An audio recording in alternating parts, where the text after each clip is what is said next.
हमारे करेजा जी। अरे हमार फेफड़ा जी। मोगी का करे से जाके तुम अक्वारी में धरतर बहुत एक करेजा जी। अबे जैसे ने अधिवेशनी बेसारे वैसे ने अधिवेशन कर मेहरारू भी ये बताओ दुनिया में कौन ऐसा मर्द होई कि जो अपने मेहरारू को भरोसा में जाके अक्वारी में धरी दी। माने का बोले जो काम कर कोला से तोनी के दोनों बेकत मिल के जनला सन जनता बाजार में दुकान गुड़धनिया का छान दस बे कालिया पकौड़ी के दुकान खोले रह जा। तोर तो कम बेचे तोरा मौगी के ढेर बेचाई बे एकरे दुकानी पर माछ लागो तक से माछी पीनी के वो ओए है तार मरद हो हमारे बे तार लइका लगी का दे ए ओ जा जा जा जा ओ दिखा का सार को ए जी सुनी ना यो काम करो अगर दुनिया के जी गावला से बच्चे को मजाक से बच्चे को के एगो हमरा लगी रामदेव बाबा के समन परास बा एकरा के पिया की सारे बढ़ जाओ औरी अदे उ चंपरा स्वाप बाबूजी के दे दी। ए जी सुनी ना पी ले तो का हाइड्रोसिलोस रुक जाए। ए गबे है सुनी का पर्दा लोग के फेर में ना पड़ जानी पर्दा लोग नु हमनी देख के जरे नी एगो काम करी कहो चली भौजी। हमनी के बथानी में ए भौजी हमरा के बोलौलू हो का हां इका बोललो का हमर काम हो चलो है का है बे चल चली बथानी चल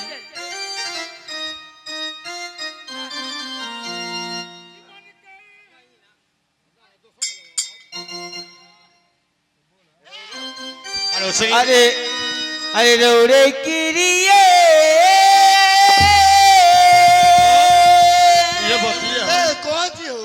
अरे कहतनी अरे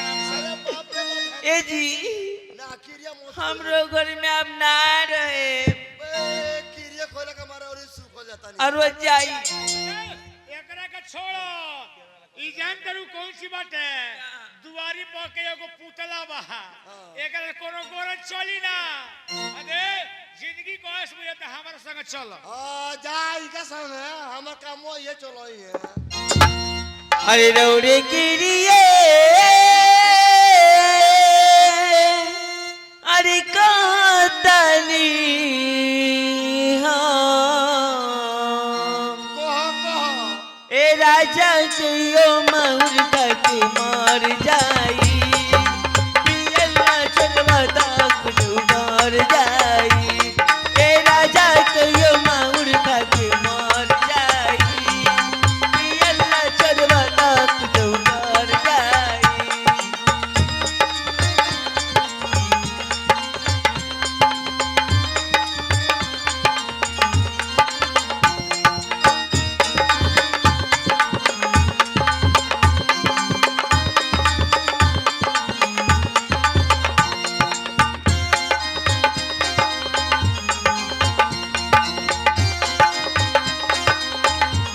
ए राजा कहियो माहुर खाके मर जाई पियल ना छोड़ब त कुछ कर जाई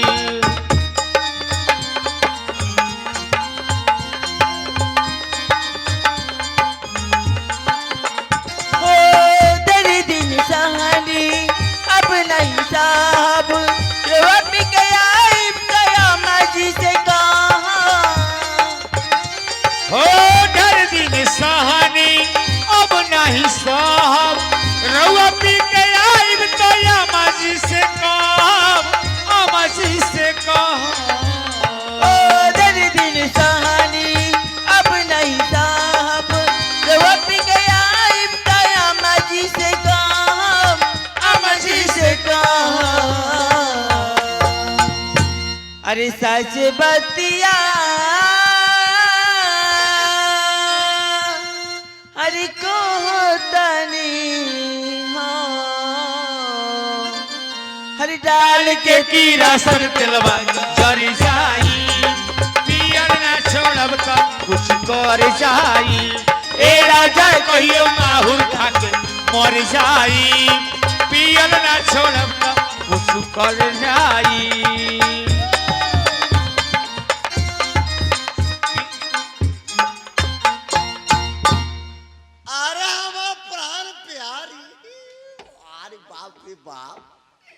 पैसा मांगत रहलू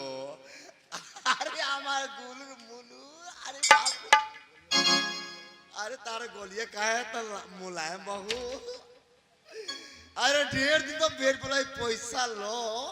आ कम से कम एगो चुम्मा तो दो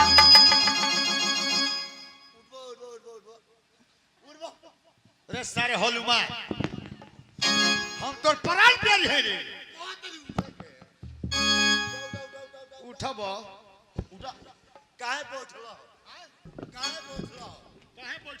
काहे बैठलो ए मर्दे कराई हम खड़ा बनी हो हम गावत रहली हो तनी मन कले से त तनी एक शब्द हम हु गा देली हो तोरा बोहिया दे कतरा हमर प्राण प्यारी अरे हमर गुलुर मुलुर तार गोलिया कितना चिकन बा तनी एगो चुम्मा दो तारा के ना त केकरा कहलो हो कोहनी हो केकरा कहलो हो यारे हम प्राण प्यारी हां अरे हम गुलुर मुलू हां तू आव है 50 रुपए के गो मछली पर बैठ ये बताओ जे कौन तेरे लगे जुगाड़ बाजे गो मछिया पर बैठला हां कौन सी तेरे लगे कौन जुगाड़ बाजे गो मछिया बैठला हो जोगार हां देखा दी तू कहां बैठला हो जोगार देखबे ना रह दी नहीं आओ तोरा के देखा दी रे अधिका के साथ नहीं बे ना आओ तोरा के देखा दी कि 6 इंच और बढ़ा दे तनी अब ए भाई अपना लड़का को समझा दो मालिक ए जी ए ये अपना लड़का को समझा दे सारे के मुंह मैं रोआ का किसी बात है ना पहले बताएं वो हमारा लड़का हूं मैंने हमरा मर्द मेरा के बीच में झगड़ा हो की तो रोक के ही फरियाई वाला चामनी के कोट जाई छे मर जाई छे मुंह रोक के पीछे बोले वाला बे यो अधिका का सार हो सन रोक काम नहीं करो जाई भाई तार मरद हो हां हम कोई की तार बेटा हो यो अधिका का सार हो सन